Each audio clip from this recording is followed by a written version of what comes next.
Bueno, se va entendiendo más o menos entonces el mecanismo de cómo vamos a trabajar, en qué consiste el integrador. Digamos que al final llegan súper acompañados y teniendo la certeza de que, las relaciones que van a plantear están corregidas, están bien hechas. Va a ser ameno porque van a hablar entre ustedes, o sea, no es una cuestión demasiado formal, digamos, ni mucho menos. No es el final tradicional donde van de una punta del programa al otro hablando de todos los autores, de algún tema que se les pueda ocurrir, sino que acá ustedes ya vienen con la temática preparada y aplicada. Hacemos una construcción del concepto, profe, ¿no? En simples palabras, trabajando los autores y con el grupo, obvio. Claro, claro.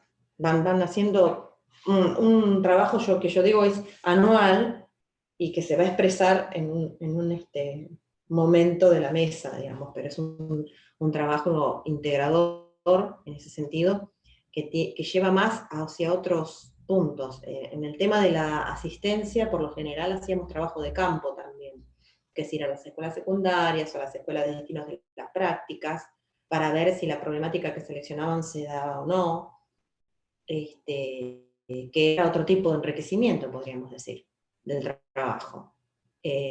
No sé si ahora están haciendo prácticas ustedes en la virtualidad. No, No, prácticas no, no, profe. teoría nada más. Porque bueno, se hace teoría y se hace trabajo, depende la secundaria de destino que les haya tocado, ¿no? Hay escuelas que empezaron este año teniendo clases presenciales de burbujas y demás, con todos los protocolos, pero bueno, lamentablemente se cortaron antes de que pudiésemos llegar. Y hay otros trabajos que están haciendo las profesoras de prácticas que tienen que ver con el trabajo teórico, observación o grabación de clases que ellas mismas dan en nivel secundario, por ejemplo, donde ustedes pueden observar algunos elementos de esa clase. Digamos que como uno de los temas que mencionaban hace un momento, el tema de la virtualidad transformó un montón, ¿no? Hace que la innovación del docente también esté al día para poder cumplir justamente con un campo, con los talleres o con las prácticas que son de una dinámica diferente, ¿no?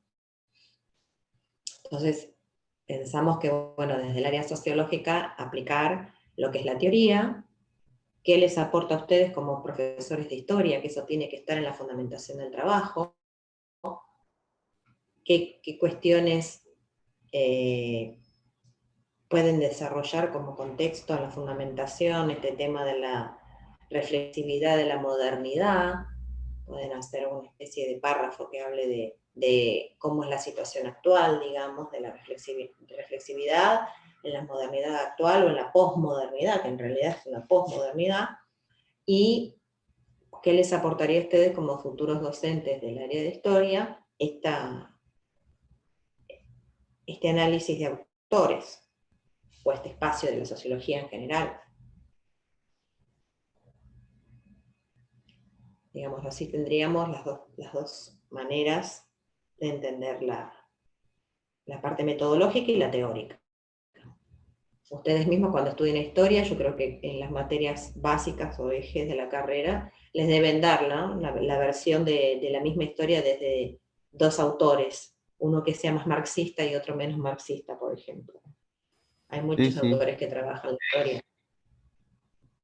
Entonces ahí tienen para comparar, por ejemplo, lo mismo que nosotros haríamos con los autores sociológicos tradicionales.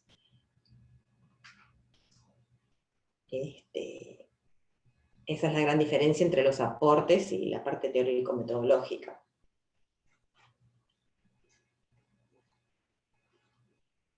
¿Alguna duda que haya quedado? ¿Algún tema que quieran hablar? Con respecto al trabajo otra vez, para Sí. julio, ¿qué es lo que tiene que estar presentado para julio?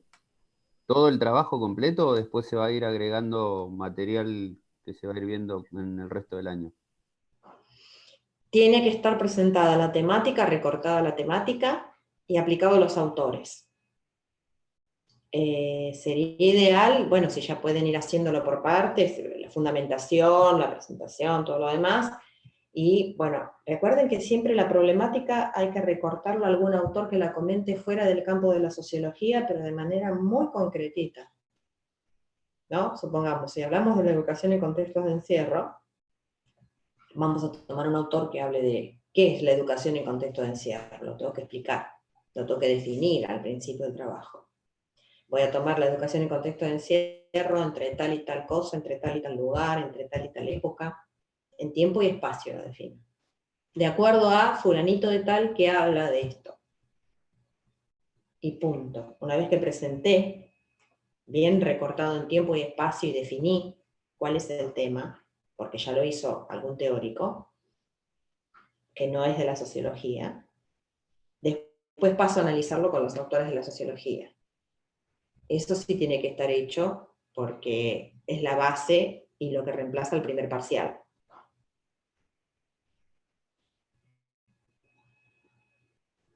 Listo, entendido.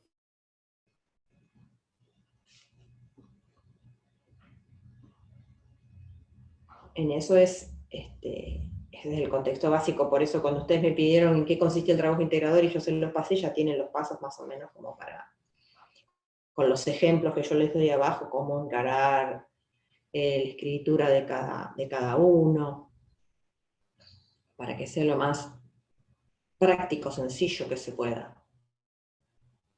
Para escribirlo y para leerlo después también. Para que ustedes después cuando lo tengan que memorizar o lo tengan que razonar, que sea una cuestión que no sea repetitiva, ¿no? Que sea una cuestión razonada, que sea pensada, reflexionada en el grupo, intercambiada opinión, que genere otro tipo de dinamismo, ¿no? Porque si no, en el parcial tradicional uno, bueno, escribe o produce o reproduce, fulanito de tal dice de la sociedad tal cosa y listo. Acá es un paso más allá, ¿no? Ya estamos en segundo y tenemos que empezar a ponernos en el lugar del autor, leerlo entre líneas. Por eso las preguntas reflexivas de los trabajos prácticos: ¿qué pasaría si yo tengo un Comte en la sociedad argentina como gobernante? O si tengo un Durkheim, ¿cómo tomaría este tema de la pandemia? ¿Qué diría? Si hay que ir a clases, si no hay que ir. Vieron que hay muchas discusiones, ¿no?, entre capital y provincia de Buenos Aires, si hay que continuar o no con la presencialidad.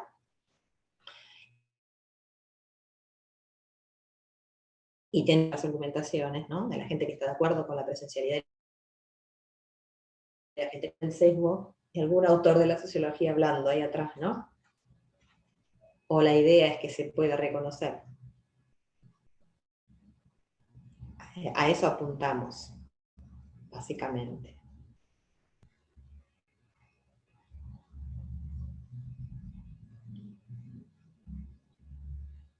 De los autores, bueno, están en lectura, ¿no? Todavía no terminaron de leer todo, como para ver si hay alguna duda específica de algo que no entendieron.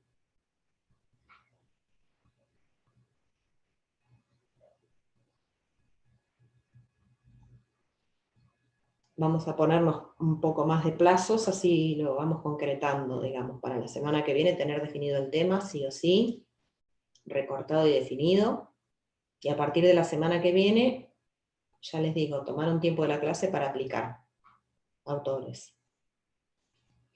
Vayan intentando en el grupo ver cómo lo van a aplicar, así tienen su tiempo para decir, bueno, yo creo que acá tal autor diría tal cosa, y ahí lo corregimos o lo rearmamos entre todos, si está mal enfocado, que puede pasar. Pero bueno, primero, por eso les decía, primero la lectura del autor es básica para poder entenderlo, conocerlo, ¿no? Sí, sí, No nos perfecto. podemos, con poco tiempo no nos podemos dar el lujo de leer todo a último momento porque no va a ser fácil la aplicación y menos después pasarlo a escribir y demás, aunque sea Sin un haber una producto de reflexión. trabajo. Claro, tiene que haber una lectura, conocerlo, entenderlo y bueno, ponerte a pensar qué diría de esta situación. Que es sencillo, pero bueno, como todo proceso lleva su tiempo, son pasos sucesivos.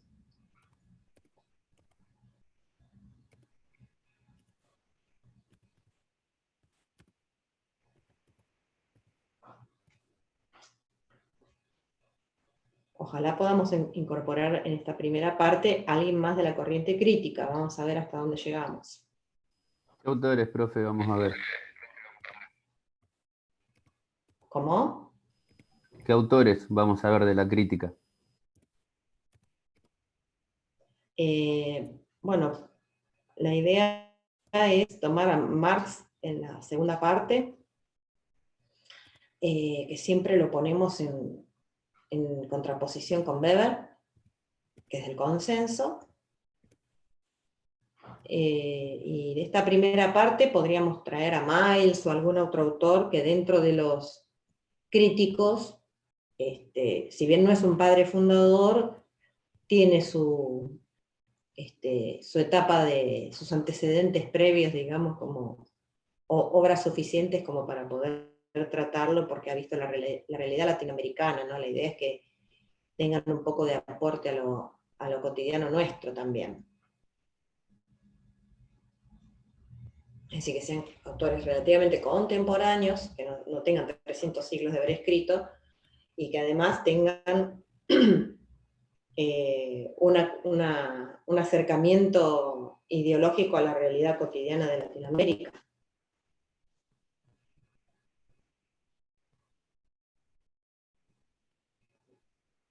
Igual por la cuestión de tiempo no tenemos mucho más que alguno, o espero que un autor más por lo menos, pero bueno, vamos a ver.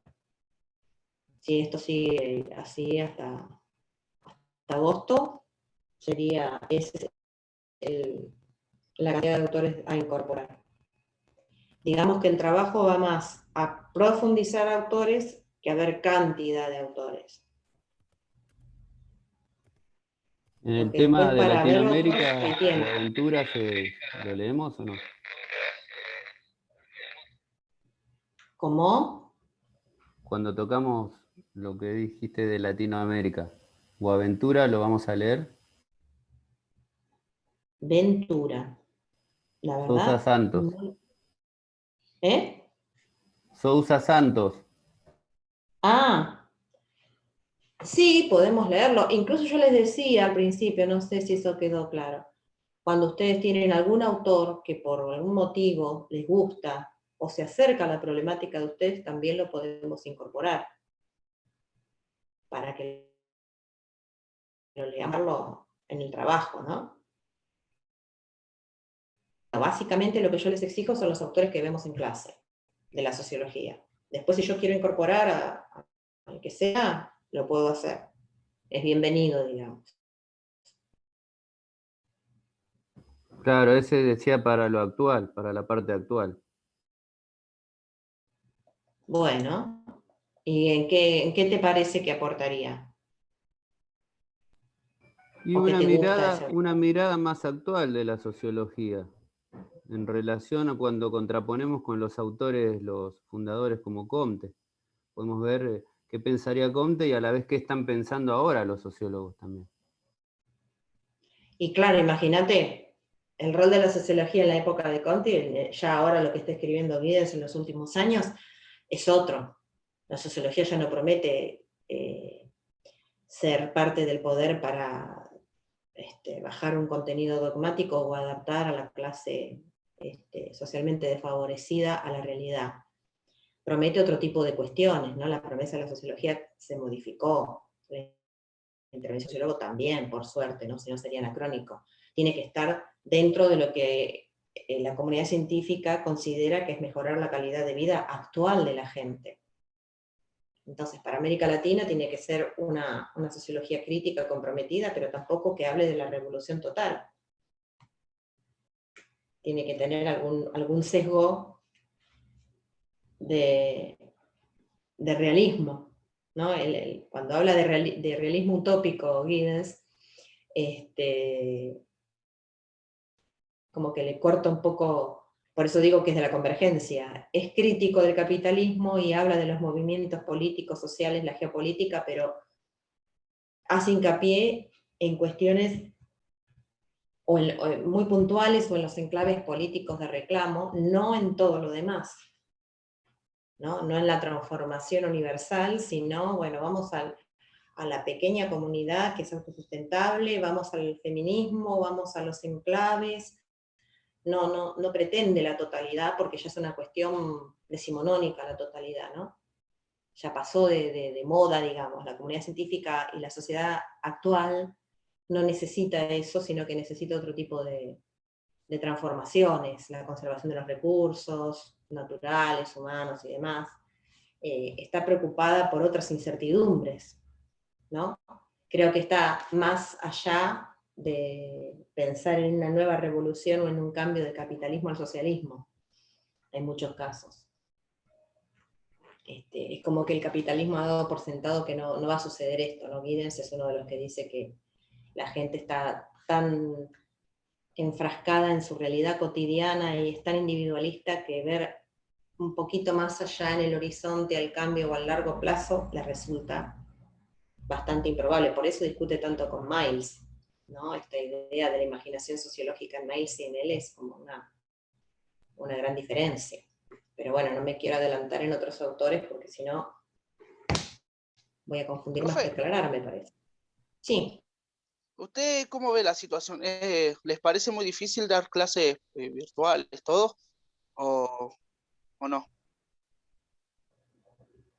La verdad que al principio fue algo bastante movilizador porque no sabías qué cantidad de gente va a poder asistir a la clase. De a poco creo que nos fuimos acomodando. Igual me incomoda este tema de la cantidad de gente que queda afuera por no tener conectividad o por no tener espacio en la casa o por tener un solo dispositivo. Digamos, hay condiciones materiales, económicas, que están profundizando esa brecha de poder continuar con los estudios. Eso es lo que más me joroba, digamos. El resto de la virtualidad, digamos que la clase se puede dar, aunque no es lo mismo, se puede dar, es más, para mucha gente es mucho más cómoda, para muchos estudiantes no tener que andar trasladándose, porque viven muy lejos o porque tienen un montón de inconvenientes con el tema horario, con el trabajo. En ese sentido, viene bastante bien. Pero bueno, también trae la cuestión virtual un montón de trabajo administrativo y de cuestiones extras que en la presencialidad no se daban, por ejemplo, ¿no? Es como una nueva flexibilización, porque nosotros tenemos que hacer muchos más monitoreos, controles y demás, que se traduce en mayor trabajo fuera del horario de clase, ¿no? Siempre el hilo se corta por lo más delgado. En este sistema educativo que tenemos, siempre el docente termina haciendo más cosas porque siempre se piensa en la sociedad, este imaginario social de que son las determinadas horas de clase y nada más. Y cada vez tenemos más trabajo en casa, digamos, ¿no? En nuestro tiempo libre. Por un montón de cuestiones que se van sumando, digamos, ¿no? Porque control sobre control sobre control, entonces tenemos un cruce, y para hacer el cruce tenemos que tener 3 fuentes de seguimiento, y, por ejemplo, en superior no tanto, pero para el nivel secundario hay un montón de cuestiones, porque por ahí la misma clase que vos grabaste en un podcast o que dejaste colgada en el Classroom, también la tenés que hacer en escrito, y también la tenés que presentar en fotocopia, entonces es el triple de trabajo que estás haciendo. Y aún así, el estudiante de secundario ha bajado en una cantidad enorme, ¿no? Se despobló muchísimo en 2020 y 2021 la cantidad de estudiantes. Entonces es una lucha constante. A esos niveles yo lo relaciono, no sé si vos me preguntabas por eso o apuntaba otra cosa a tu pregunta. No, sí, profe, eso. Si era complicado, si se podía llevar bien o no. Sí, no, llevar se lleva, el tema es que quién puede acceder y quién no. Sí. Ese es el tema. Porque todos pensamos al principio, bueno, esto para dentro de 6 meses se termina, después empezamos a reclamar para que las distintas instancias gubernamentales dieran wifi gratis, conectividad, o distribuyeran computadoras o dispositivos, o algo que asegurara que todos pudieran, y finalmente es lo que tenemos, ¿no? Muy poca respuesta. A ese nivel es muy poca respuesta. Entonces hay un tema de cantidad de gente que no puede acceder. El nivel secundario es bastante, como decíamos, bastante escaso el número.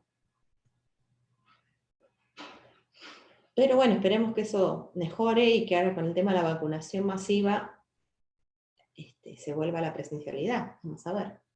Aunque suponemos que algo de esto de lo virtual va a quedar incorporado. Bueno, de hecho las carreras con plan nuevo de Bellavista, Matemática, Inglés y Lengua, tienen muchas materias flexibles, es decir, de varios tramos la materia que se puede hacer en distintos años, los tramos de la materia, y la mitad es virtual y la mitad es presencial,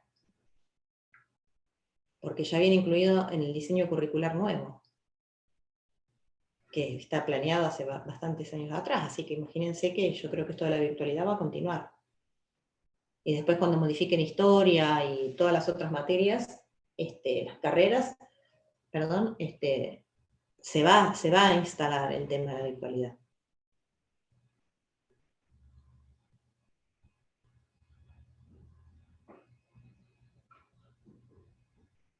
Bueno, ¿alguna otra consulta?